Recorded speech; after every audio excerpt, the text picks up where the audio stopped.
Hey guys, I will show you how to fix this problem on Windows system. So this solution is applicable for Windows 10 as well as Windows 11 operating system. So you need to just follow my screen and we will fix this issue together. In the first step, just go to search bar and type here control panel. From the search results, click here to open it. Once we're here, we need to go to the search panel. So find out the POWER, type here POWER power, then click on the power options. Now click on change plan settings, then go for the change advanced power settings. Once we are here, we need to expand this USB settings.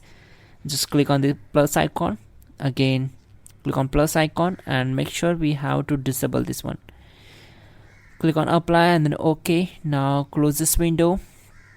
You can right click on the start icon and click on run. You can also press Windows key plus R key together to open run. Then type here devmgmt.msc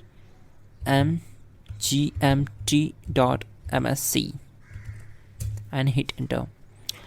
So on this window we need to find out the universal serial bus controllers. So here it is. Expand these and from the USB host controller, right click on it, select properties, then go to drivers tab, select update driver and select the first one.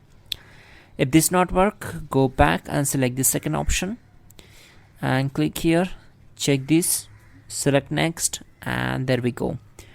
Windows has successfully updated the drivers. Now close this Windows. Again go to search bar, type here CMD, right click on it and select run as administrator.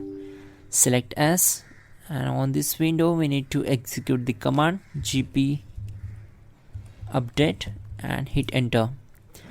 So this command will take some time to complete the process, around 2 to 5 minutes or maybe within seconds it will complete. Once done, type exit and close this window. Now restart the system. You can also check out our pinned comment to fix this issue quickly and effectively. So please check out and don't forget to like the video and please do subscribe the channel. Make sure you have to restart your system to fix this issue.